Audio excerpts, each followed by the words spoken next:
கர்த்தருடைய வார்த்தை திருப்போம். இந்த நாளில் தேவன் நமக்கு கொடுத்த செய்தியின் தலைப்பு என்னவென்றால், கிறிஸ்தவர்கள் ஜெபிக்கணுமா? கிறிஸ்தவர்கள் ஜெபிக்கணுமா? ஏன், எப்படி, எதற்காக? மறுபடி சொல்கிறேன், கிறிஸ்தவர்கள் ஜெபிக்கணுமா? ஏன், எப்படி, எதற்காக?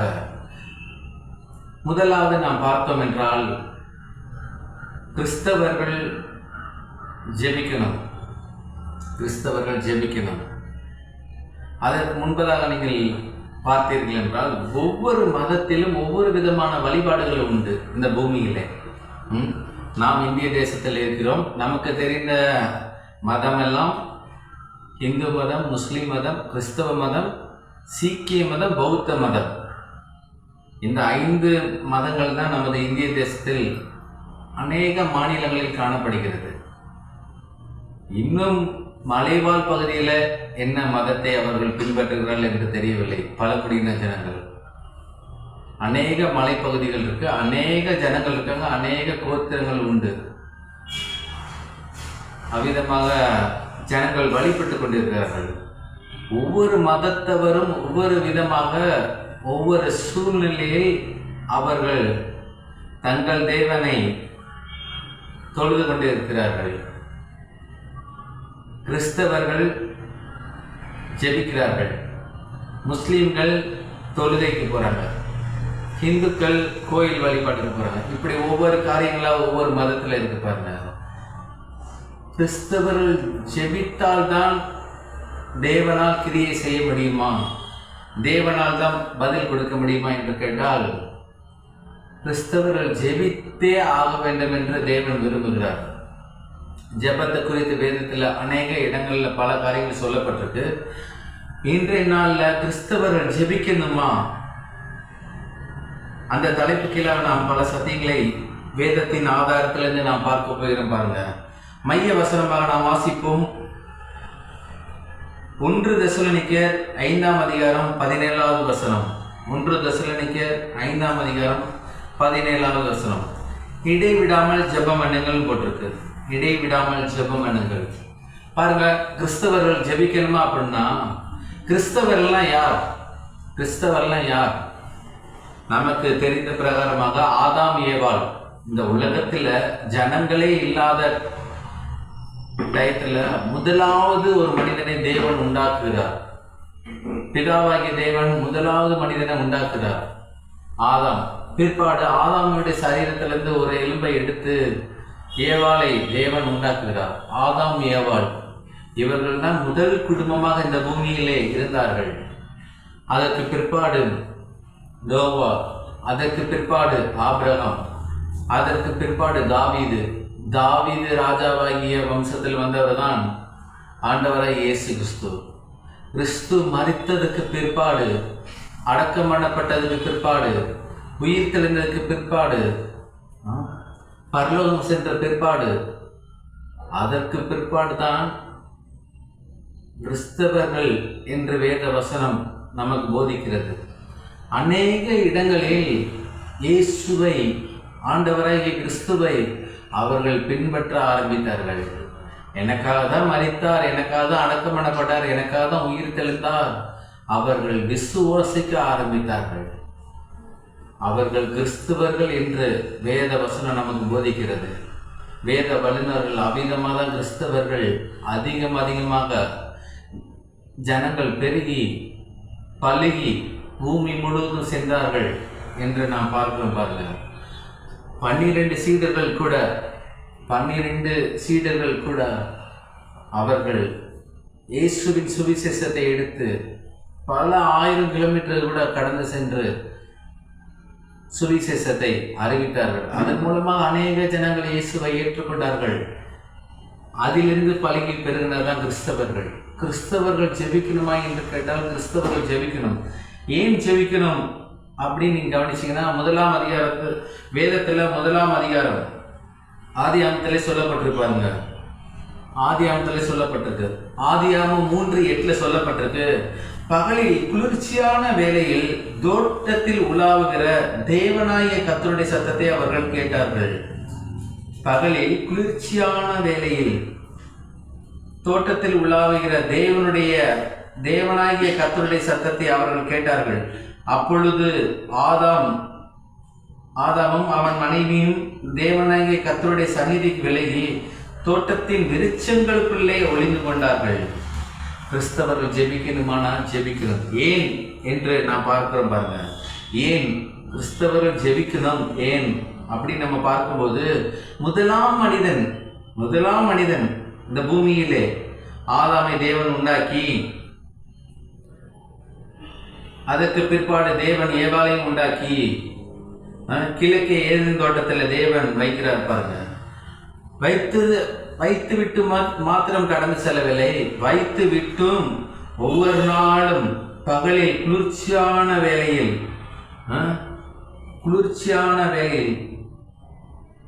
பிதாவாகிய தேவன் அவர்களோட உறவாடுகிறார் பாருங்க.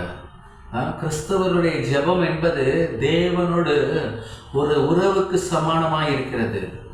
தேவனோடு உறவுக்கு சமானமாய் இருக்கிறது. நாம் ஆராதிக்கிற தேவன் பிதாவாகிய தேவன், கர்த்தராகிய தேவன், ராஜாதி ராஜா, கர்த்தாதி கர்த்தா, அல்பா ஒமேகா, ஆதி அந்தம், தொடக்கம் அவர்தான், முடிவு அவர்தான். யெகோவா ஈரே, யெகோவா ராப்பா, யெகோவா சம்மா, யெகோவா ரோகி, யெகோவா சிக்குனம், எல்லாவற்றுக்கும் எல்லாமாய் இருப்பவர். அவர் சர்வ வல்லமையுள்ள தேவன் தான். ஆனால் மனிதனோடு தொடர்பு கொள்ளும்படியாக, மனிதனோடு உறவாடும்படியாக, உறவுக்குள்ள அவர் விரும்புகிறாங்க. அவர் அவ்வளவு வல்லமை உள்ள தேவனாக இருந்தும் கூட அவருடைய வல்லமை எல்லாம் அகற்றிவிட்டு தாம் உண்டாக்கின ஆதாமியவர்களோடு உறவு கொள்ளும்படியாக, உறவாடும்படியாக, அன்பின் நிமித்தமாக, பாசத்தின் நிமித்தமாக நாம் எப்படி நம்ம பிள்ளைகளோட சேர்ந்து ஜாலியாக பிக்னிக்கில் போகிறோம், கொடைக்கானல் போகிறோம், மே மாதம் லீவில் ஊட்டி போகிறோம். இந்த மாதிரி நல்ல ஒரு குடும்பத்தில் ஒரு ஐக்கியம், ஒரு சமாதானம், ஒரு சந்தோஷம், ஒரு அன்பு, ஒரு நிறைவு, ஒரு பாச பிணைப்பு எப்படி உண்டாகிறது பார்த்தீங்களா? பிள்ளைகளுக்கும் பெற்றோர்களுக்கும். அதே போல தான் தேவன் ஒவ்வொரு நாளும் பகலில் குளிர்ச்சியான வேளையில் ஆதாம் ஏவாளோடு அன்பு கொள்ளும்படியாக, அன்பை பகிர்ந்து கொள்ளும்படியாக தேவன் வந்தாருங்க. ஆனால் இந்த ஆதாம் ஏவாள் தேவனுடைய வார்த்தையை விட்டு விலகி கடந்து சென்று விட்டார்கள். தேவனுடைய வார்த்தையை விட்டு விலகி கடந்து சென்று விட்டார்கள். ஜெபம் என்பது தேவனோடு உறவாடுகிற ஒரு நேரம். நாம கிறிஸ்தவர்கள் ஆயிட்டோம், நம்ம ஏசப்பா பிள்ளை ஆயிட்டோம், விடிஞ்சா நம்ம ஜெபிச்சுதான் ஆகணும், இரவானா ஜெபிச்சுதான் ஆகணும், மதியமானா ஜெபிச்சுதான் ஆகணும், சாப்பாடுக்கு முன்பதாக நாம் ஜெபிச்சுதான் ஆகணும், தொலைதூர பயணங்களுக்கு முன்பதாக நாம் ஜெபித்து தான் ஆகணும். அப்படி இல்லைங்க. கட்டாயத்தின் அடிப்படையில் ஜெபிக்கிற ஜெபம் வீண் என்று வேதம் நமக்கு தெளிவாக போதிக்கிறது. கட்டாயத்தின் அடிப்படையில் நாம் ஜெபித்தால் நம்முடைய ஜெபங்களுக்கு பதில் வராது. அவருடைய அன்பின் அடிப்படையில் நாம் ஜெபிக்கணும். சர்வ வல்லமையுள்ள தேவன், சகலத்தையும் தம்முடைய வல்லமையுள்ள வார்த்தையினால் அடக்கி வைத்திருக்க தேவன் கடலை பார்த்து சொல்லுகிறார், இம்மட்டுமா மிஞ்சி வராதே, உன் அலைகளின் பெருமை எங்கே அடங்க கடவுது என்று. சூரியன் ஒவ்வொரு நாளும் கிழக்கிலே தோன்றி மேற்கிலே மறைகிறது. நட்சத்திரங்கள் ஒவ்வொரு நாளும் விடிவெளியே பிரகாசிக்க செய்கிறது. இரவானால் சந்திரன் அதன் ஒளியை இந்த பூமியிலே பிரகாசிக்க செய்கிறது. எல்லாவற்றையும் சரியான நேரத்தில் சரியான ரீதியில் ஆளுகை செய்கிற தேவன் நம்மை அற்பமான மனிதன் அல்லங்க, அற்புதமான மனிதன். அவருடைய பிள்ளைகளாக இருக்க நம்மை அவருடைய உறவுல வரும்படியாக தேவன் விரும்புகிறார். நாம் ஜெபிக்கும் பொழுது எப்பொழுதும் பிதாவாகிய தேவன்னா ஒரு பயங்கரமான தேவன் என்று இல்லாமல், அவர் என்னுடைய அப்பா, என்னுடைய ஆவிக்குரிய தகப்பன், என்னை தாயின் கருவிலே உண்டாக்கின தகப்பன், என்னை இந்த பூமியிலே பிறக்க செய்த தகப்பன், எனக்கு இம்மட்டும் நாசிலை சுவாசத்தை கொடுக்கிற தகப்பன், இம்மட்டும் எனக்கு ஜீவனை கொடுத்த தகப்பன், இம்மட்டும் எனக்கு நல்ல சுகத்தை கொடுத்த தகப்பன், இம்மட்டும் எனக்கு பொருளாதார செழிப்பை கொடுத்த தகப்பன், இம்மட்டும் என்னை வாழ வைக்கிற ஒரு தகப்பன் என்று அவ்விதமாக அந்த ரீதியில் நாம் ஜெபிக்க முற்படணும் பாருங்க. கிறிஸ்தவர்களாய் நாம் ஜெபிக்கணும். ஏன் ஜெபிக்கின்ற காரியத்தை குறித்து சொல்கிறேன். ஏனென்றால் ஒரு உறவின் அடிப்படையில் நாம் ஜெபிக்க வேண்டும். உறவின் அடிப்படையில் நாம் ஜெபிக்கும் பொழுது நம்முடைய ஜெபத்துக்கு பதில் வருகிறது. ஆமா, கட்டாயத்தின் அடிப்படையில் நாம் ஜெபிக்க கூடாது. நம்முடைய உள்ளம் ஜெப நேரத்தில் ஜெபிக்கிற அந்த இமை பொழுது அவருடைய வல்லமை, அவருடைய சர்வ சிருஷ்டிப்புகள் எல்லாவற்றையும் நாம் ஒதுக்கி வைத்துவிட்டு, அவர் என்னுடைய தகப்பன், குழந்தைகள் எப்படி தன்னுடைய தகப்பனிடத்தில் எந்த பொருளை வேணாலும், எந்த காரியமா இருந்தாலும் எளிதாக அவர்கள் கேட்கிறார்களோ, எளிதாக அவர்கள் கேட்டு பெற்றுக்கொள்கிறார்களோ, அதே போல நாம் எளிதாக கேட்டு பெற்றுக்கொள்ள முடியாத தேவன் விரும்புகிறாங்க. ஜெபம் என்றால் ரொம்ப ஒரு பெரிய கடினமான ஒரு காரியம் அல்ல. அது உறவாடுதலின் நேரம், அன்பின் பகிர்ந்து கொள்கிற நேரம், அன்பை பகிர்ந்து கொள்கிற நேரம். ஜெபம் என்றால் அன்பை பகிர்ந்து கொள்கிற நேரம், உறவாடுகிற நேரம். நீங்க எந்த இடத்துல ஜெபிக்க ஆரம்பிக்கிறீங்களோ அந்த இடத்துல, அந்த இமைப்பொழுத, அந்த சடுதியில அந்த சராசரங்களை உருவாக்கின தேவன், பிதாவாகிய தேவன் உங்கள் அருகிலே வந்து விடுகிறாருங்க. வேதம் நமக்கு தெளிவாக போதிக்கிறது, எங்கே 2 3 என் நாமத்தினாலே நீங்கள் கூடுவீர்களா, அந்த இடத்துல நான் வந்து வாசம் பண்ணுவேன். நீங்க ஜெபிக்க முற்படும் போதே, நீங்க முழங்கால் படியிடுவதற்கு முற்படும் போதே தேவன் உங்கள் அருகிலே வருகிறார் என்பதை நீங்கள் புரிந்து கொள்ள வேண்டும். ஜெபம் என்றால் தேவனோடு ஒரு உறவாடுகிற நேரம், ஒரு அன்பை பகிர்ந்து கொள்கிற நேரம், ஒரு பாசத்தை கொடுக்கிற நேரம் என்பதை நாம் புரிந்து கொள்ள வேண்டும். ஏனென்றால் கிறிஸ்தவர்கள் அநேகர், தேவனுடைய பிள்ளைகள் அநேகர் ஜெபம் என்றாலே ஒரு பெரிய ஒரு வேலையாகவே அவர்கள் நினைக்கிறார்கள். 3 வேலை ஆயிடுச்சா, 3 வேலை நான் ஜெபம் பண்ணி பாட்டு படிச்சு அதிகாரத்தை வாசித்து ஜெபிச்சாதான் அந்த நாள் பொழுது எனக்கு ஆசீர்வாதமாக இருக்கும் என்று அவர்கள் மனத்திரையில் அவ்விதமாக காண்கிறார்கள். ஜெபிக்கிறதுக்காக ஜெபிக்க கூடாது. தேவனோட அன்பை நாம் பெற்றுக்கொள்ளணும். அந்த சராசரங்களுடைய பிதாவாகிய தேவனுடைய அன்பை நீங்கள் பெற்றுக்கொள்ளும் போது உங்களுடைய வாழ்க்கையில குறை என்னங்க இருக்கும்? ஒரு குறை இருக்காது. எல்லாம் நிறைவு, எல்லாம் பரிபூர்ணம், எல்லாம் செழிப்பு, எல்லாம் ஆரோக்கியம், எல்லாம் தயவு, எல்லாம் கிருபையில முடியுங்க. ஏனென்றால் நாம் தேவனுடைய உறவு கொள்கிற நேரம். கிறிஸ்தவர்கள் ஜெபிக்கணுமா என்று கேட்டால் ஜெபிக்கணும். ஏன் ஜெபிக்கணும்? அவரோடு உறவு கொள்கிற நேரம்,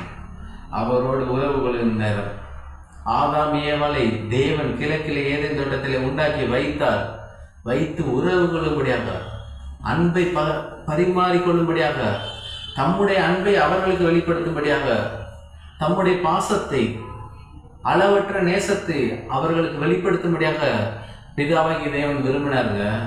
அதெல்லாம் கொஞ்ச காலம்தான் அவர்கள் அன்பை பகிர்ந்து கொள்ள முடிந்தது. ஏனென்றால் ஆதாம் ஏவாள் தேவனுடைய வார்த்தை விட்டு விலகி சென்று விட்டார்கள்.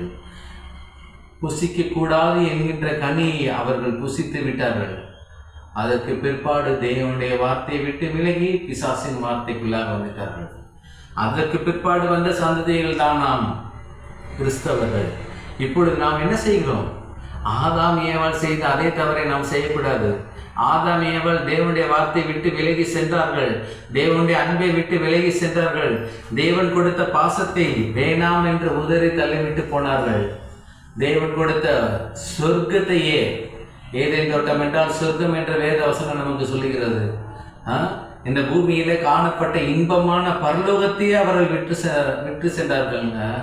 ஆனால் நாம் இதை விடக்கூடாது. அண்ட சராசரங்களை உருவாக்கின தேவன், சர்வ வல்லமையுள்ள தேவன், அகிலத்தையும் ஆளுகிற தேவன், காட்டு மிருகங்கள், நாட்டு மிருகங்கள், ஊரும் பிராணிகள், கடலில் வாழும் நீர்ந்த ஜீவ ஜந்துகளுக்கு ஆகாரத்தை அளிக்கிற தேவன், அல்ல குறையாத ஆசீர்வாதத்தை உடைய தேவன், எல்லா விதமான பொருளாதார நன்மைகளை உடைய தேவன்ங்க. அவர் நாம ஐக்கியத்துக்குள்ளாக கொண்டு வரணும். ஒரு மிகப்பெரிய ஐக்கியங்க, மிகப்பெரிய ஐக்கியம். தமிழ்நாட்டில் ஒரு பழமொழி சொல்லுவாங்க பாருங்க, நெகமும் சதை போல இருக்காங்க அப்படின்ட்டு. நாமும் கூட அப்படிதான் இருக்கணும். பிதாவாகிய தேவன் நாமும் கூட ஜெபத்தில் நகமும் சதையும் போல தான் இருக்கணும். அவ்வளோக்குள்ள ஒன்றி இணைந்து பின்னி பிரசஞ்சிருக்கணுமா? தேவன் அதை விரும்புகிறார்.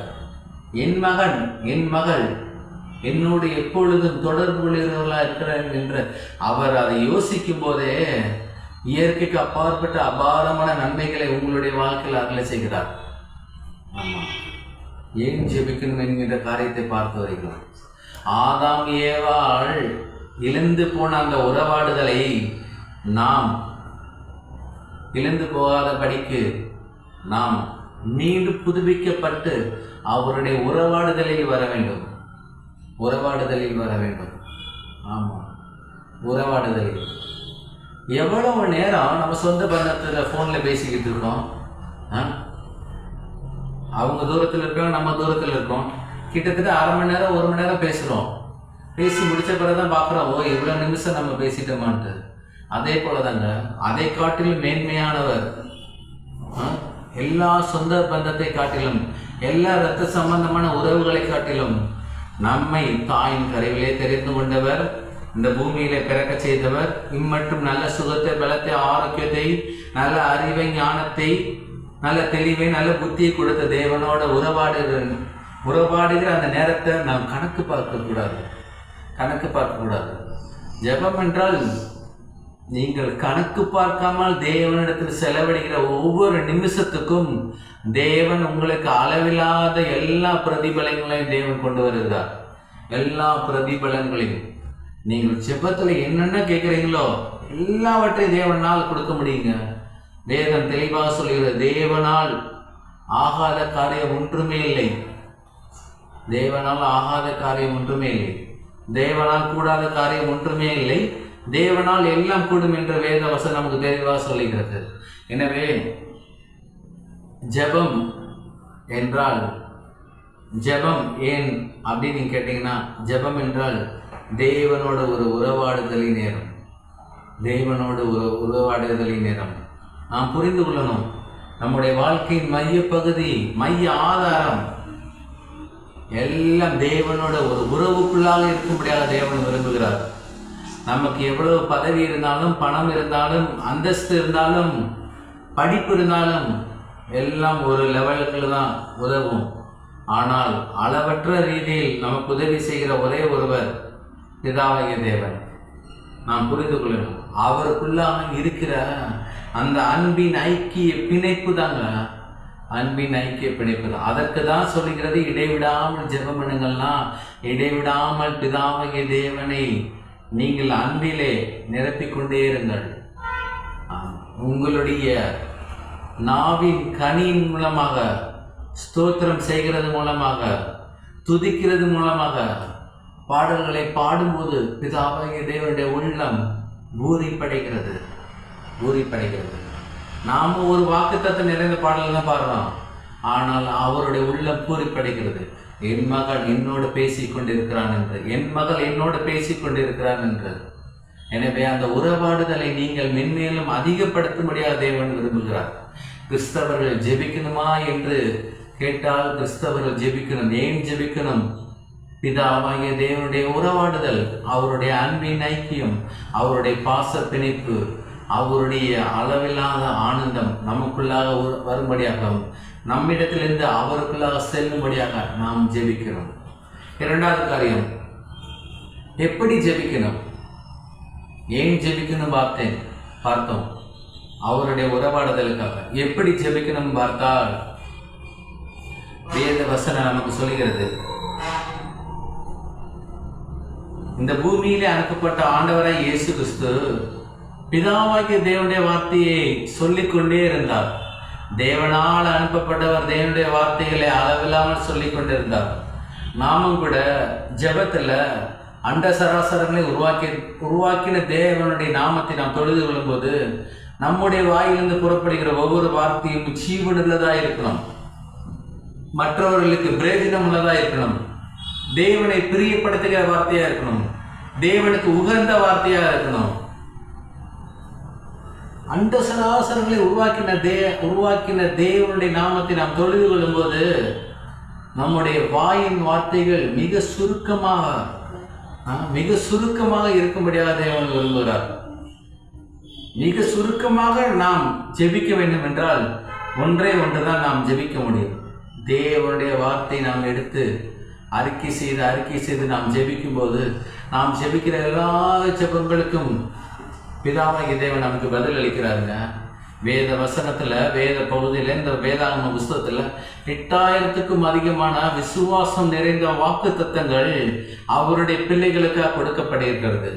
ஜெபத்திலே எப்படி நாம் ஜெபிக்க வேண்டும் என்றால், இந்த 8000க்கும் அதிகமான வாக்கு தத்தங்களை எடுத்து நம்முடைய வாயினாலே நாம் அறிக்கையிடும் போது நம்முடைய காதுகள் மூலமாக அது நம்முடைய ஆவிக்கு செல்கிறது. ஆவியினால் நிறைந்து இருதயத்தின் நிறைவினால் வாய் திரும்ப பேசுகிறது. நாம் பேசுகிறோம், நாம் கேட்கிறோம். நாம் கேட்கும்போது நம்முடைய ஆவிக்குள்ளாக அந்த வார்த்தைகள் உள்ளே செல்கிறது. உள்ளே சென்று மறுபடியுமாக அது ஜீவன் பெற்று, அது உயிர் பெற்று விசுவாசம் நிறைந்த தேவனுடைய வார்த்தையாக வெளியே வருகிறது. வெளியே வருகிற ஒவ்வொரு வார்த்தையும் ஜெபமாக இருக்கிறது என்று வேத வசனம் சொல்கிறது. அதிகமான தேவனுடைய பிள்ளைகள் தேவனுடைய வார்த்தையை அறிக்கையிடுவது மிக பிரதான ஜெபமாக இருக்கிறது என்பதை தெரிந்து கொள்ளுங்கள். தேவனுடைய வார்த்தை தான் தேவனுடைய ஜெபமாக இருக்கிறது. தேவனுடைய வார்த்தையை நீங்க விட்டு விலகிட்டு தேவ சமூகத்தில் ஜெபிக்க முடியாதுங்க. அழப்பதான் முடியும், நேரத்தை வேஸ்டாக்க தான் முடியும். கர்த்தர் பார்க்கிறார். என்னப்பா நீ ஜெபிக்கிறேன்னு வந்த, நானும் வந்தேன், ஆனால் நீ ஜெபிக்கிறதுல ஒன்று கூட ஜீவன் இல்லையே, ஒன்று கூட அடுத்தவங்களுடைய ஆசீர்வாதம் அதில் இல்லையே, ஒன்று கூட தேசத்துக்காக நீ ஜெபிக்கலையே, ஒன்று கூட உன்னுடைய பிள்ளைகளுக்காக ஜெபிக்கலையே, ஒன்று கூட உன்னுடைய குடும்பம் இந்த பூமியிலே கலங்கரை விளக்கம் போல வெளிச்சமாக உப்பாக இருக்கும்படி ஜெபிக்கலையே. கர்த்தர் பார்க்கிறார் என் பிள்ளைகள் எப்படிப்பட்ட காரியங்களுக்காக ஜெபிக்கிறார்கள் என்று. ஏனென்றால் வேதத்தில் அநேக இடங்களில் ஜெபிக்கிற எல்லா ஜெபங்களுக்கும் உடனே பதில் வந்தது என்று சொல்லப்பட்டிருக்கு. எனவேதான் நாம் தேவனுடைய வார்த்தையின் அடிப்படையில் ஜெபிக்க வேண்டும். தேவனுடைய வார்த்தையை நீங்கள் ஜெபத்தில் எடுத்து விட்டீர்கள் என்றால் அந்த ஜெபம் முழுமை அடையாது, அந்த ஜெபம் பூஜ்ஜியமாக தான் இருக்கும். பாஸ்டர் நான் 1 மணி நேரம் ஜெபம் பண்ணிட்டேன், ஆனால் நீங்கள் 1 மணி நேரம் ஜெபம் பண்ணாலும் அந்த ஜெபத்தில் தேவனுடைய வார்த்தை இருக்கணும். இந்த வேதாகமத்தில் சொல்லப்பட்ட விசுவாசம் நிறைந்த வாக்கு தத்தங்கள் இருக்குமானால் அந்த வாக்கு தத்தங்கள் உங்களுடைய இருதயத்தின் ஆழத்திலிருந்து உங்களுடைய வாயின் மூலமாக அதிபயங்கரமான விசுவாசத்தோடு புறப்பட்டு சென்றதென்றால் அது நிச்சயம் பலனை கொடுக்கும். உங்களுடைய வாழ்க்கையில் அது நிச்சயம் பலனை கொடுக்கும். அவிசுவாசத்தோடு நீங்கள் தேவனுடைய வார்த்தையை பேசினீர்கள் என்றால் அவிசுவாசத்தோடு அது பலனை கொடுக்காது. ஏனென்றால் விதை நல்ல நிலத்தில் விதைக்கப்பட வேண்டும். தேவனுடைய வார்த்தை ஒரு விதையை போல இருக்கிறது. ஜெபம் என்கிற ஒரு நல்ல நிலத்தில் விதைக்கப்பட்டால் ஒழியதான் நமக்கு அது ஏற்ற நேரத்தில் 100 மடங்கு பலனை கொண்டு வரும். எப்பொழுதும் நாம் ஜெபத்திலே தேவனுடைய வார்த்தையை நாம் பயன்படுத்துகிறவர்களாக இருக்க கற்றுக்கொள்ள வேண்டும். ஒருவேளை நீங்கள் இப்பொழுது கற்றுக்கொள்ளவில்லை என்றால் காலாவட்டத்தில் கற்றுக்கொள்ளுங்கள். காலாவட்டத்தில் கற்றுக்கொள்ளுங்கள். உங்களுடைய தேவைகளையே சொல்லிட்டு போவது ஜெபம் அல்ல, தேவனுடைய வார்த்தைகளையே அறிக்கை செய்வது ஜெபம். ஏனென்றால் உலகத் தோற்றத்துக்கு முன்பதாகவே உங்களுடைய தேவைகள் என்னென்று பரமபிதா அறிந்திருக்கிறார். அதனால நீங்கள் ஜெபிக்கிறதுக்கு முன்பதாகவே உங்களுடைய இருதயத்தில் நீங்கள் எதற்காக ஜெபிக்க போகிறீர்கள் என்பதை தேவன் அறிவார். எனவே நாம் அதை விட்டு தேவனுடைய வார்த்தை அறிக்கையிட வேண்டும்.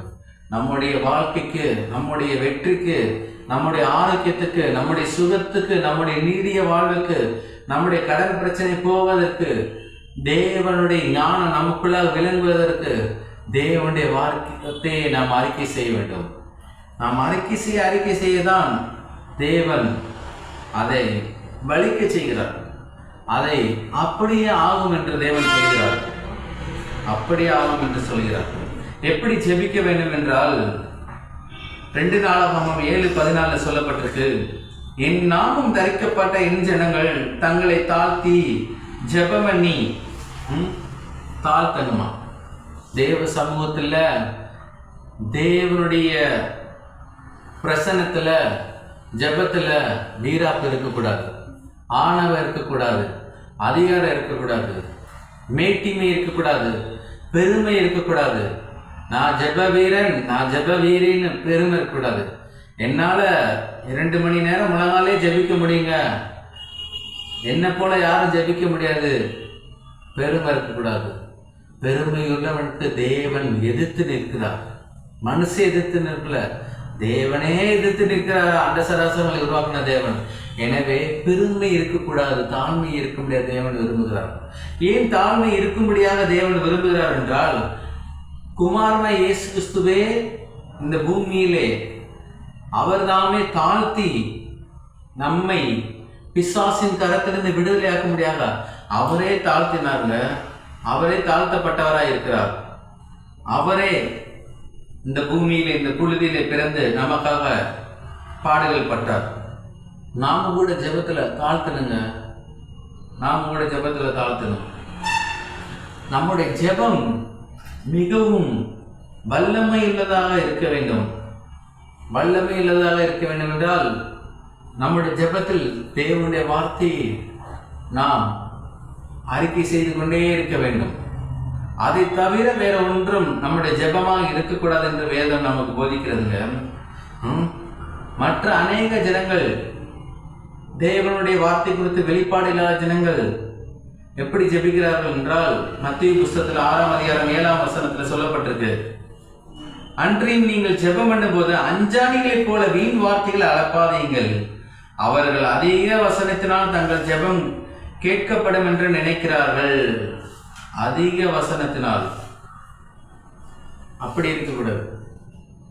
தேவனுக்கு பிரியமான தேவனுடைய சித்தத்தின்படி, தேவனுடைய வார்த்தையின்படி நாம் ஜெபிக்க முடியாது. தேவன் விரும்புகிறார், தேவன் விரும்புகிறார்.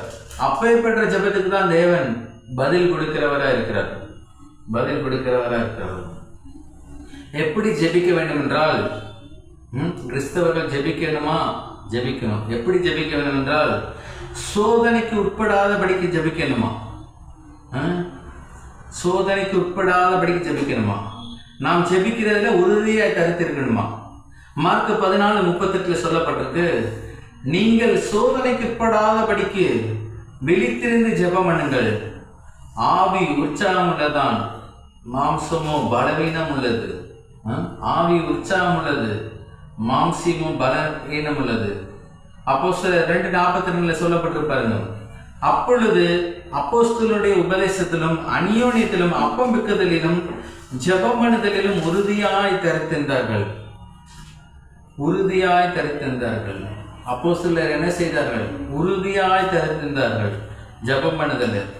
எப்பொழுதுமே நாம் அதை நாம் பார்க்கணும். பாருங்க, வேதத்துல நமக்கு என்ன சொல்லப்பட்டிருக்கு, என்ன செய்யப்பட்டிருக்கு, எல்லா காரியங்களையும் நாம் யோசிக்கணும். யோசித்து தியானித்து தேவனுடைய வார்த்தை அறிக்கையிடும் போது நம்முடைய வாழ்க்கையில் எல்லா ஜெபங்களுக்கு பதில் வருகிறது. முதலாவது, கிறிஸ்தவர்கள் ஜெபிக்கணுமா என்று நாம் பார்த்தோம். ஏன் ஜெபிக்கணும்னு பார்த்தோம், தேவனுடைய ஒரு உறவாடுதல். இரண்டாவது நாம் பார்க்கிறோம் பாருங்க, எப்படி ஜெபிக்க வேண்டும். தேவனுடைய வார்த்தையை தேவனிடத்தில் தெரிவிப்பதே மிக பிரதானமான ஜெபமாக இருக்கிறது. தேவனுடைய வார்த்தையை தேவனிடத்தில் தெரிவிப்பதே பிரதானமான ஜெபமாக இருக்கிறது. நாமும் அவ்விதமாக ஜெபம் பண்ணும்படி தேவன் விரும்புகிறார். பாருங்க, எப்பொழுதுமே நம்முடைய ஜெபம் ஒவ்வொரு நாளும் மிக வல்லமை உள்ளதாக இருக்க முடியாது. தேவன் விரும்புகிறாருங்க. ஏதோ நாம் கிறிஸ்தவர்கள் இருக்கிறோம், இயேசுவை ஏற்றுக்கொண்டுட்டோம், அதனால ஜெபிக்கணுமே ஜெபிக்க கூடாது. நீங்க அப்படி ஜெபிக்கணுமே அப்படின்னு ஜெபிக்கணும்னு நினைச்சீங்கன்னா பேசாம ஜெபம் பண்ணாம இருங்க. ஏனென்றால் மானசீகமான ரீதியில் ஜெபிக்கணுமே என்று நீங்க ஜெபிக்கிற அந்த ஜெபத்திற்கு பதில் வராது. ஆவிக்குரிய ரீதியில் ஆவிக்குரிய தேவனை நீங்கள் தொழுது கொள்ளும் போது ஆவிக்குரிய பிரகாரமாக உங்களுடைய ஜெபங்களுக்கு பதில் வருகிறது. எப்பொழுதுமே நாம் அதை யோசித்து தியானித்து பார்க்கணும். பாருங்க, எப்படி ஜெபிக்கணும், எப்படி ஜெபிக்கணும். தேவன் வேதத்தில் என்னென்ன சொல்லியிருக்கிறார் என்று நாம் பார்த்துக் கொள்ள வேண்டும். நம்முடைய முற்பிதாக்கள் யாவரும் எப்படி ஜெபித்தார்கள் என்று நாம் பார்த்துக் கொள்ள வேண்டும். எல்லாவற்றையும் அவர்களிடத்திலிருந்து கற்றுக்கொள்ள வேண்டும். ஜெபம் பண்ணுதல் உறுதியாக கருத்திருந்தார்களா?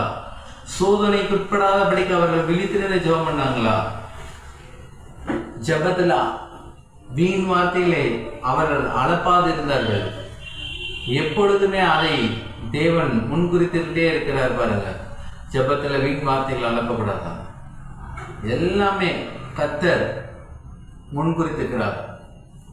ஜெபம் தேவனுக்கு பிரியமான, தேவனுக்கு உகந்ததாக இருக்க முடியாத தேவன் விரும்புகிறாருங்க.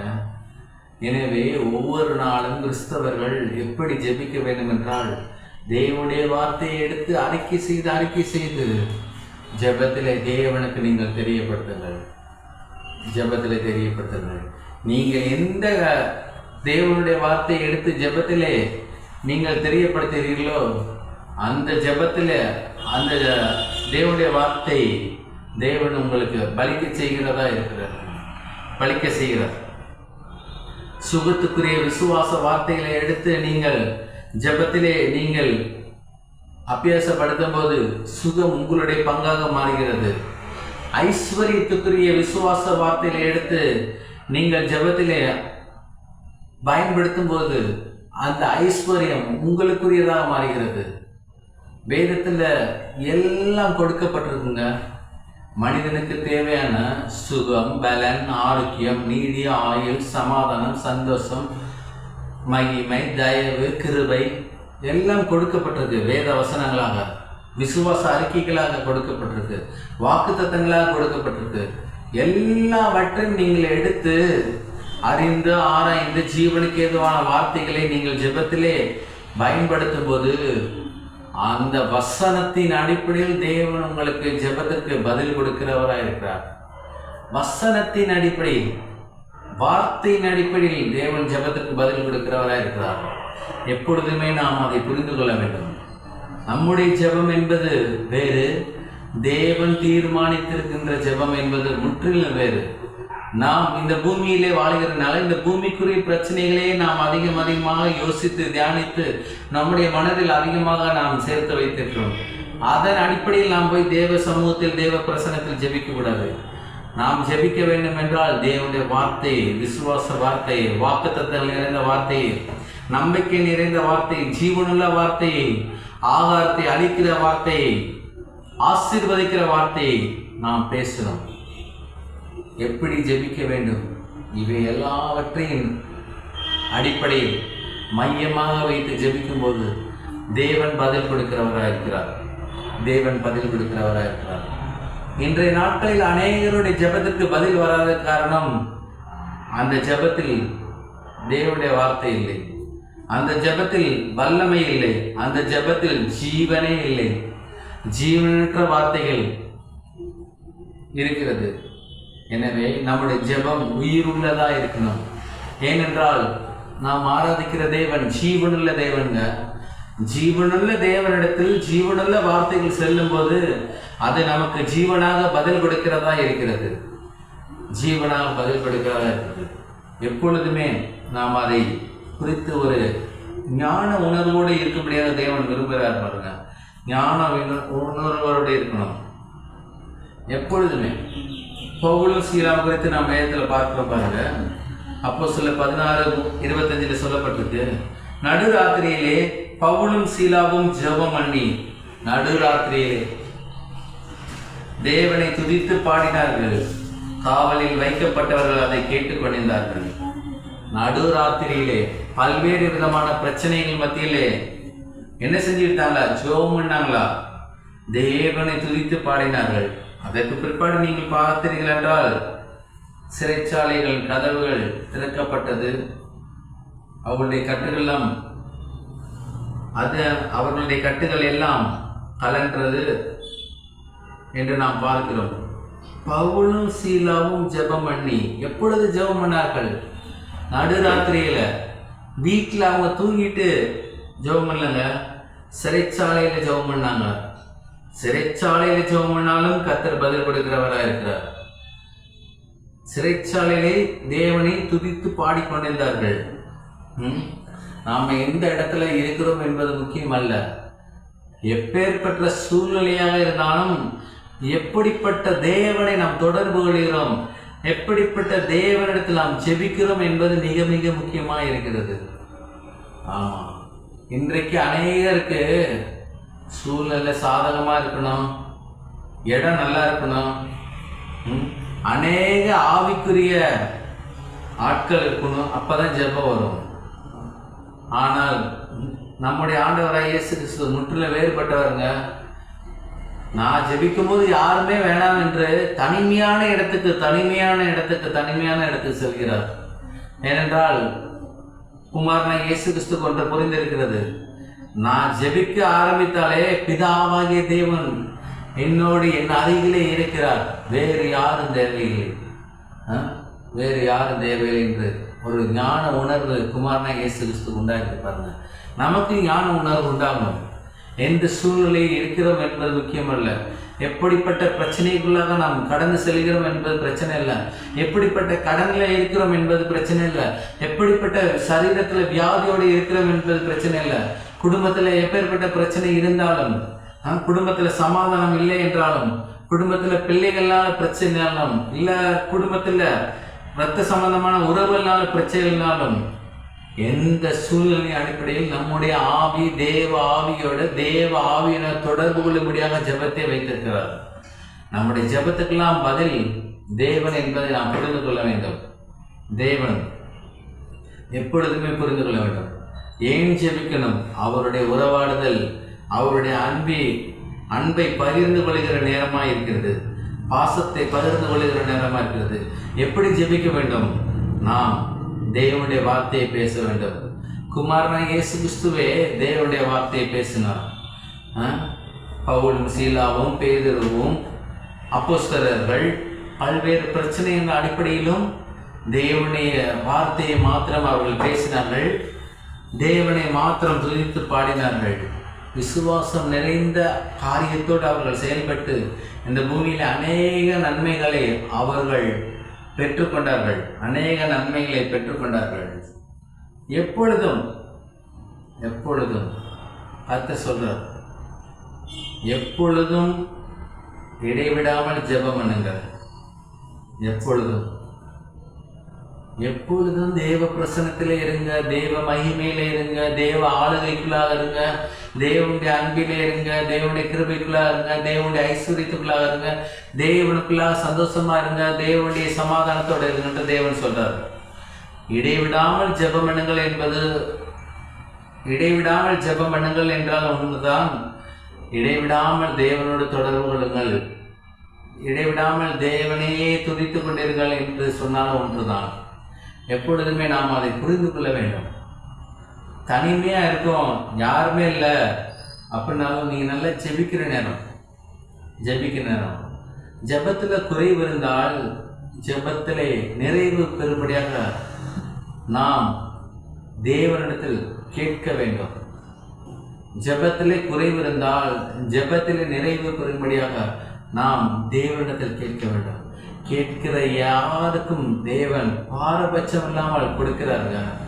ஏனென்றால் இந்த பூமியிலே காணப்படுகிற அநேக பிரச்சனைகளுக்கு பதில் ஜெபம். ஜெபத்தில் பல்வேறு வகையான காரியங்கள் உண்டு பாருங்க. ஆனால் நம்முடைய வாழ்க்கையில், ஊழியத்தில், குடும்பத்தில், இனஜனத்தார் மத்தியில், செய்கிற வேலையில், தொழிலில், எல்லா விதங்களிலும் ஜெயம் கிடைக்க வேண்டும் என்றால் ஜெபம் அவசியமாயிருக்கிறது. எல்லா இடத்திலும் ஜெபம் அவசியமாயிருக்கிறது.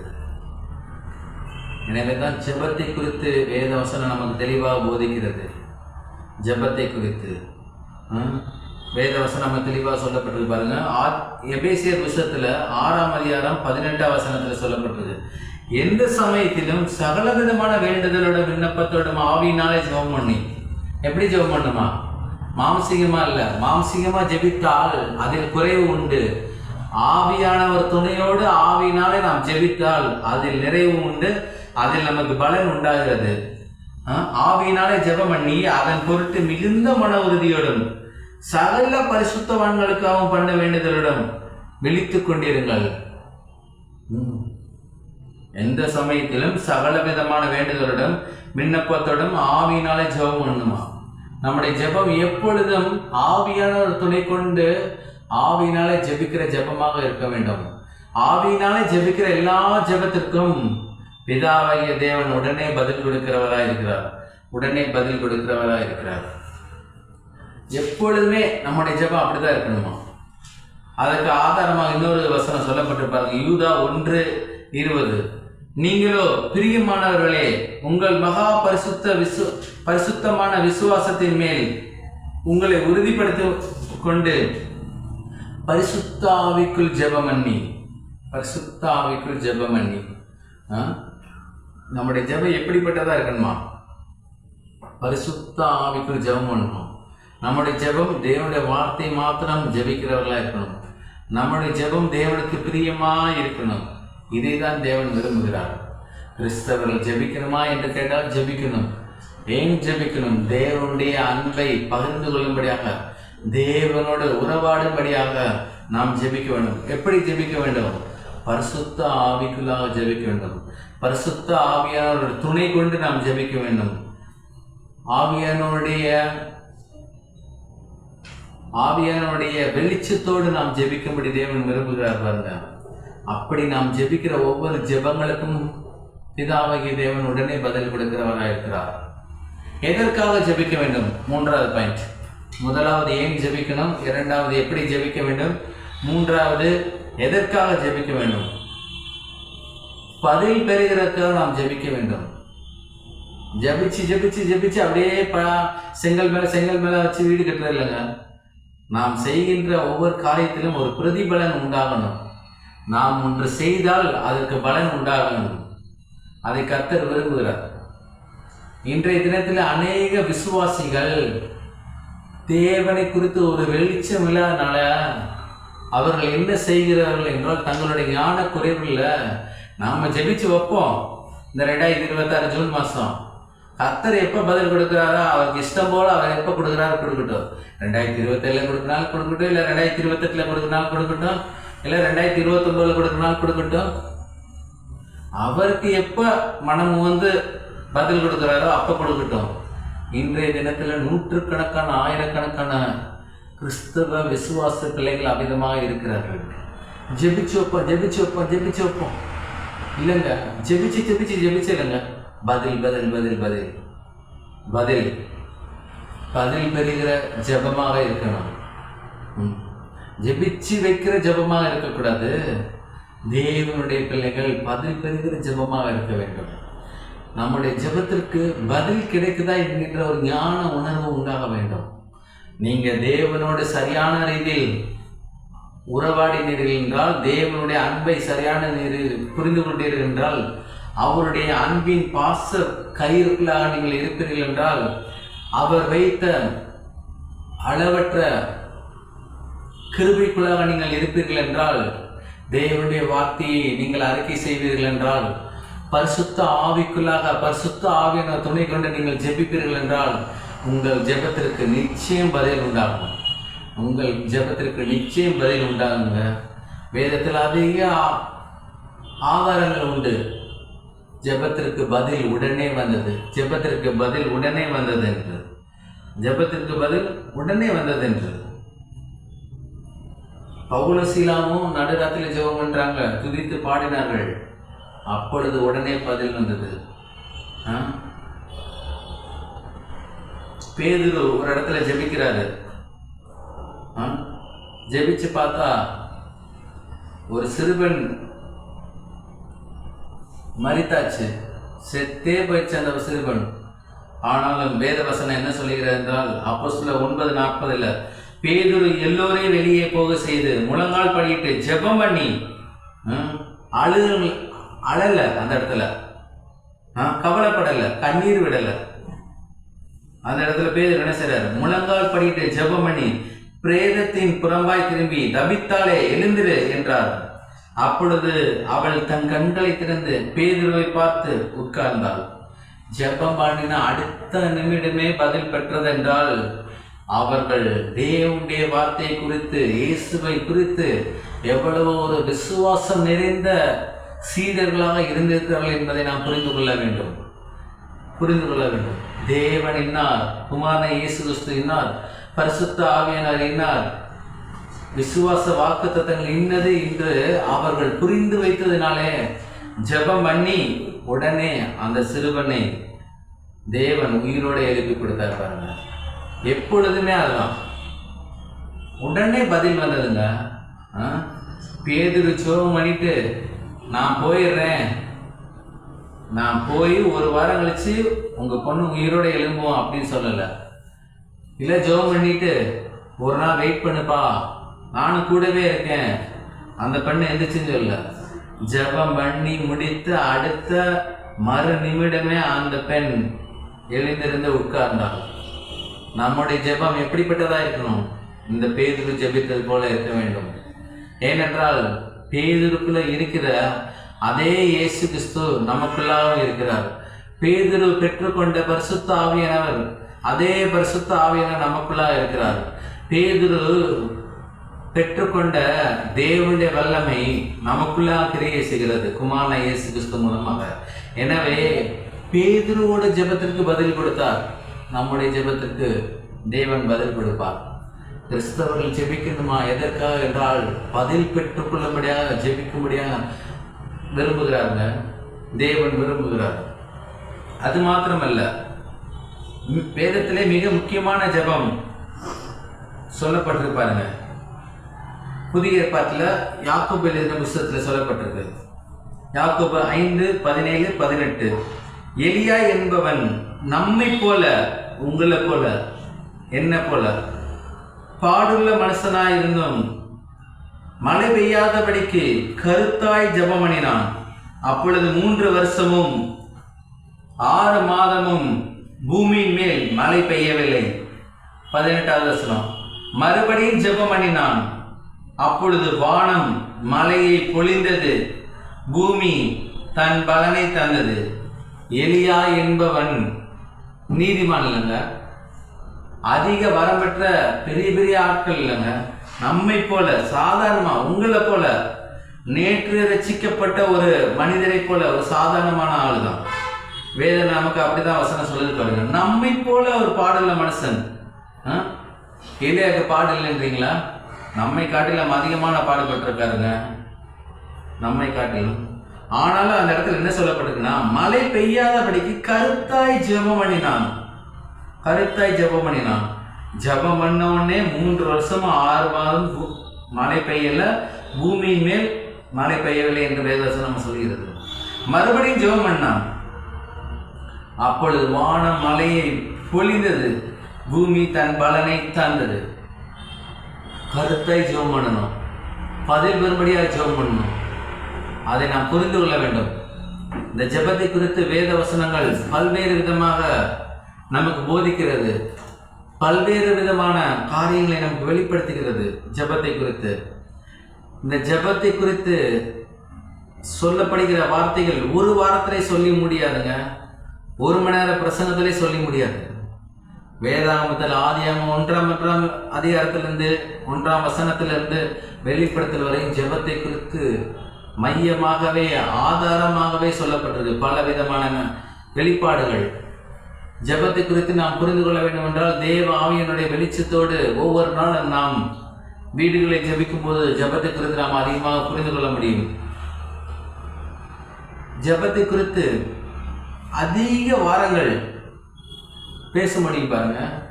அவ்வளவு ஆவிக்குரிய ஆழமான சத்தியங்கள் ஜெபத்தை குறித்து சொல்லப்பட்டிருக்கு.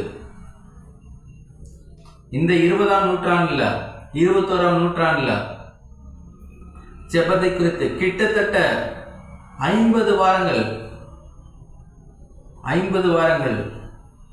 தமிழகத்தை சேர்ந்த ஒரு போதகர் பேசியிருக்கிறார் பாருங்க.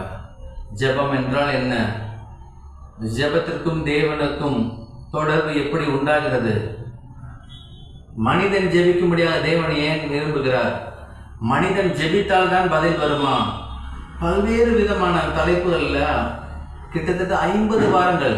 இப்ப பேசலங்க, கிட்டத்தட்ட 22 வருஷத்துக்கு முன்னாடியே தமிழகத்தை சேர்ந்த சென்னையை மையமாக கொண்ட ஒரு போதகர் பேசியிருக்கிறார் பாருங்க.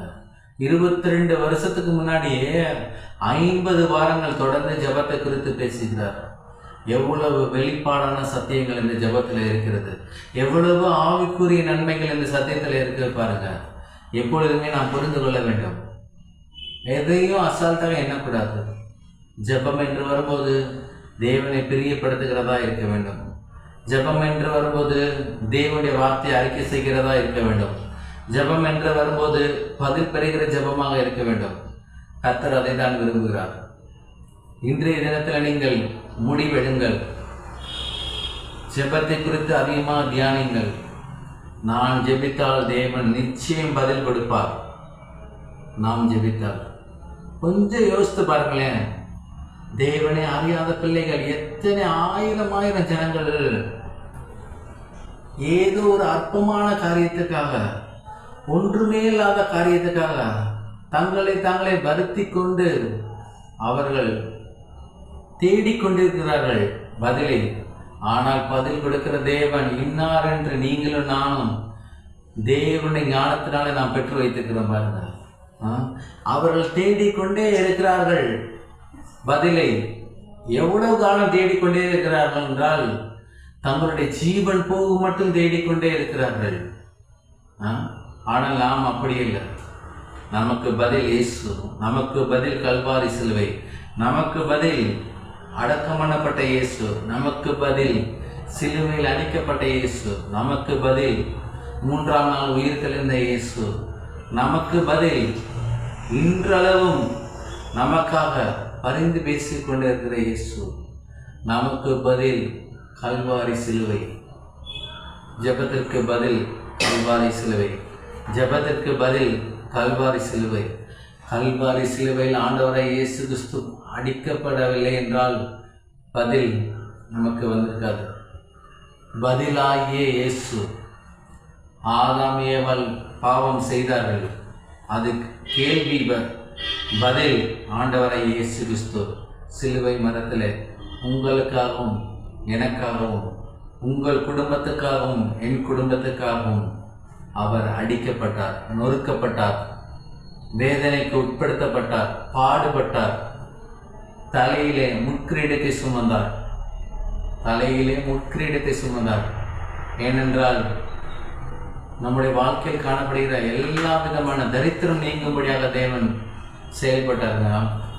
நம்முடைய ஜெபத்திற்கு பதில் கல்வாரி சிலுவை.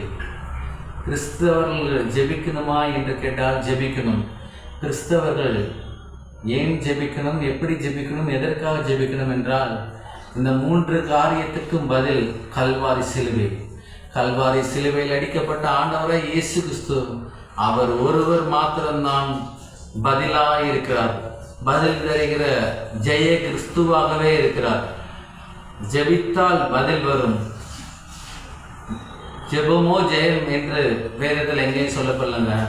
ஆனால் ஜெபிக்கிற உங்களுக்கு தேவன் ஜெயத்தை கொடுக்கவர். அவர் சித்தமுள்ளவராக இருக்கிறார், சித்தமுள்ளவராக இருக்கிறார். இந்த சத்தியத்தை குறித்த ஒரு பெரிய வெளிப்பாடு உங்களுக்குலாம் உண்டாக வேண்டும். மறுபடியும் கேளுங்கள். ஜெபத்தை குறித்து நீங்கள் எவ்வளவுக்கு எவ்வளவு தேவ சமூகத்தில் ஜெபத்தை குறித்த வெளிப்பாடுகளை பெற்றுக்கொள்கிறீர்களோ அவ்வளவுக்கு அவ்வளவு தேவன் உங்களுக்கு பிரதிபலனாக அவருடைய அனந்த ஞானத்தை ஜெபத்தின் மூலமாக கொடுக்கிறவராக இருக்கிறார். கல்வாரி சிலுவை தாங்க அந்த ஞானம். கல்வாரி சிலுவையை 24 மணி நேரத்தில் சில நிமிடங்களாவது நீங்கள் தியானிக்க முடியாத தேவன் விரும்புகிறார். தேவன் விரும்புகிறார். ஏனென்றால் ஜெபத்திலே சிலுவை இல்லை என்றால் பதில் நிச்சயம் இல்லை, பதில் நிச்சயம் இல்லை. கிறிஸ்தவர்கள் ஜெபிக்கணுமா? ஜெபிக்கணும். ஏன், எப்படி, எதற்காக? எல்லாவற்றுக்கும் மைய ஆதாரம் கொல்கதா மலையிலே உங்களுக்காக அடிக்கப்பட்ட கல்வாரி சிலுவையின் காட்சியை நீங்கள் தியானிக்கும் போது எல்லா பதிலும் உங்களை வந்து சேருகிறதுங்க, உங்களை வந்து சேருகிறது. சிலுவை இல்லையெனில் ரட்சிப்பு இல்லை, ரட்சிப்பு இல்லையெனில் நம்முடைய ஜெபங்களுக்கு பதில் இல்லை. எல்லாம் சிலுவைக்குள்ளாக இருக்கிறது. சிலுவையில் அடிக்கப்பட்ட ஆண்டவரை இயேசு கிறிஸ்துவுக்குள்ளாக இருக்கிறது. எனவே தேவனுடைய பிள்ளைகள் கிறிஸ்தவர்களை நாம் கிறிஸ்தவ மதத்தை நாம் பின்பற்றக்கூடாது. இது ஒரு மதம் அப்படின்றது இல்லை. இது ஒரு மார்க்கம், கிறிஸ்தவ மார்க்கம் ஐஸ்வர்யத்தின் மார்க்கமாக இருக்கிறது. கிறிஸ்தவ மார்க்கம் செழிப்பு நிறைந்த மார்க்கமாக இருக்கிறது. கிறிஸ்தவ மார்க்கம் சமாதானம் நிறைந்த மார்க்கமாக இருக்கிறது. கிறிஸ்தவ மார்க்கம் சந்தோஷத்தை கொடுக்கிற ஒரு மார்க்கங்க. கிறிஸ்தவ மார்க்கம் தானும் வாழ்ந்து அநேகர் வாழ வைக்கும்படியாக விரும்புகிற மார்க்கமாக இருக்கிறது. நாம் புரிந்து கொள்ள வேண்டும், இது ஒரு மதத்தின் அடிப்படையில், மத சடங்காச்சாரத்தின் அடிப்படையில் நாம் பின் செல்வதல்ல. மதம் அல்ல, மதம் அல்ல, மார்க்கம், கிறிஸ்துவே மார்க்கம், இயேசுவே வழி, நானே வழியும் சத்தியமும் ஜீவனுமாய் இருக்கிறேன் என்று அந்த சொன்ன இயேசுவே வழி, அது ஒரு மார்க்கம். கிறிஸ்தவர்களை நீங்கள் ஒன்று புரிந்து கொள்ள வேண்டும். என்ன புரிந்து கொள்ளணும்னா, உங்கள் இனஜனத்தாரோ அல்லது உங்களுக்கு தெரிந்தவர்களோ தெரியாதவர்களோ நீங்கள் எந்த மதத்தில் இருக்கீங்க கேட்டால், நாங்கள் மதத்தில் இல்லைங்க, நாங்கள் ஒரு மார்க்கத்தில் இருக்கோம். அந்த மார்க்கம் இயேசுவின் மார்க்கம், அந்த மார்க்கம் கிறிஸ்துவின் மார்க்கம் என்று நீங்கள் சொல்லுங்கள். கிறிஸ்தவ மதம் அல்லங்க, கிறிஸ்தவ மார்க்கம். இதை அநேகர் புரிந்து கொள்ளணும். மார்க்கத்தின் அடிப்படையில் தான் தேவன் வேலை செய்கிறார், மதத்தின் அடிப்படையில் தேவன் வேலை செய்யவில்லைங்க. அநேக மதங்கள் இந்த உலகத்தில் உண்டு, எல்லா மதங்களும் தோல்வியில் முடியும். ஆனால் இந்த ஒரு மார்க்கம் மாத்திரம் வெற்றியில் முடியும் என்பதை நீங்கள் புரிந்து கொள்ளுங்கள்.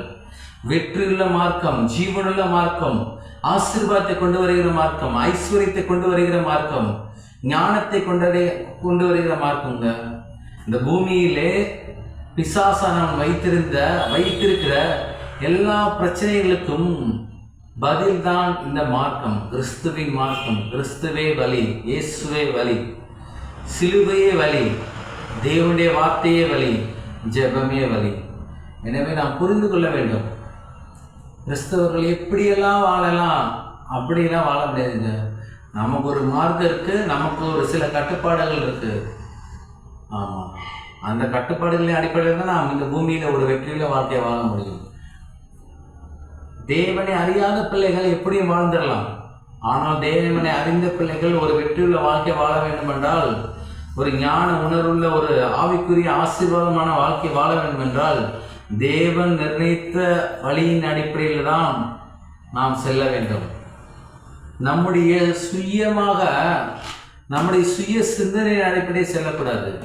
தேவ சிந்தனை, தேவ திட்டம், தேவ நோக்கம், தேவனுடைய நன்மைகளின் அடிப்படையில் நாம் செல்லும்படியாக தேவன் விரும்புகிறார். நாம் எப்பொழுது புரிந்து கொள்ள வேண்டும், கிறிஸ்தவர்கள் ஜெபிக்கணுமா என்று கேட்டால் அதிகமாக ஜெபிக்கணும். ஏன் ஜெபிக்கணும், எப்படி ஜெபிக்கணும், எதற்காக ஜெபிக்கணும், பதில் பெறும்படியாக ஜெபிக்கணும். இந்த நாளில் நீங்கள் ஒரு முடிவு எடுங்க. நான் ஜெபிக்கிற எல்லா ஜெபத்துக்கும் வீட்டில் ஜெபிக்கிறதா இருக்கலாம், அல்லது ஒரு ஜெப கூட்டத்தில் ஜெபிக்கிறதா இருக்கலாம், அல்லது ஒரு பாசஸ் மீட்டிங்கில் ஜெபிக்கிறதா இருக்கலாம், அல்லது ஒரு சபையில் ஒரு உபவாச கூட்ட ஜெபமாக இருக்கலாம், அல்லது ஒரு சபையில் ஆன்லைன் ப்ரேயராக இருக்கலாம். நீங்கள் எந்த இடத்துல இருந்தாலும், நீங்கள் எப்பேற்பட்ட சூழ்நிலையில் ஜெபிக்க ஆரம்பித்தாலும் தேவன் உங்களுக்கு பதில் கொடுக்கிறவராக இருக்கிறார். அவர் பதில் கொடுக்க ஆர்வமுள்ளவராக இருக்கிறார். ஆனால் பதில் பெற நீங்கள் தகுதியானவர்களாக இருங்கள், தேவ சித்தத்தின் அடிப்படையில். அதைத்தான் கர்த்தர் விரும்புகிறார். ஜெபத்திற்கு முன்பதாக உங்களுடைய உள்ளம் பரிசுத்தமாக இருக்கணும், உங்களுடைய ஆவி பரிசுத்தமாக இருக்கணும், உங்களுடைய இருதயம் பரிசுத்தமாக இருக்கணும், உங்களுடைய மனசாட்சி பரிசுத்தமாக இருக்கணும், உங்களுடைய ஆவி தேவனை குறித்த ஒரு பெரிய வெளிப்பாடோடு இருக்கணும், ஒரு பெரிய வெளிச்சத்தோடு இருக்கணும். கர்த்தர் அப்பொழுது அந்த எல்லா ஜெபங்களுக்கும் பதில் கொடுக்கிறவராக இருக்கிறார். எலியாவுக்கு பதில் கொடுத்த தேவன், பேதுருவுக்கு பதில் கொடுத்த தேவன், பவுலும் சீலாவுக்கும் ஜெபத்திலே பதில் கொடுத்த தேவன், ஏன் இயேசுவுக்கே ஜெபத்திலே பதில் கொடுத்த தேவன் உங்களுடைய ஜெபங்களுக்கும் பதில் கொடுக்கிறவராக இருக்கிறார். ஜெபியுங்கள், அதிகமாக ஜெபியுங்கள், அதிகமாக பதிலை பெற்றுக்கொள்ளுங்கள். கர்த்தர் தாமே உங்களை ஆசீர்வதிப்பாராக. நாம் யாவரும் எழுந்திருப்போம். கண்களை மூடி கர்த்தர் கொடுத்த வார்த்தைக்காக உள்ளத்தின் ஆழத்திலிருந்து நன்றி பலிகளை, ஸ்தோத்திர பலிகளை செலுத்துங்கள். கிறிஸ்தவர்கள் ஜெபிக்கணுமா? ஏன், எப்படி, எதற்காக? வெளிப்பாடான காரியங்களுக்காக ஜெபியுங்கள், வெளிப்பாடான காரியங்களுக்காக ஜெபியுங்கள். கர்த்தர் உங்களுக்குள்ளே இருக்கிறார், உங்களோட இருக்கிறார். பதில் கொடுக்க அவர் ஆர்வமுள்ளவராக இருக்கிறார். ஸ்தோத்திரம் செலுத்துங்க சத்தியத்துக்காக. ஸ்தோத்திரமா ஸ்தோத்திரமா. நன்றி இயேசுவே, நன்றி பிதாவே. Thank you Jesus. Hallelujah. எங்கள் அன்பின் பரலோக பிதாவே, குமாரனை இயேசுவின் நாமத்தில் உங்களுடைய அன்பை சமூகத்தில் வருகிறோம். கர்த்தாவே உமக்கு ஸ்தோத்திரம்பா. இந்த நாளில் இந்த ஆராதனையில் கர்த்தாவே உம்முடைய பிரசனத்தை நாங்கள் அனுபவித்திருக்கோம்பா. பரிசுத்த ஆவியினுடைய அக்கினி பாஷை நாங்கள் பேசும்போது பரிசுத்த ஆவியினுடைய கர்த்தாவே தொடுதலை நாங்கள் உணர்ந்திருக்கிறோமானவரே. கர்த்தாவே உமக்கு ஸ்தோத்திரம்பா.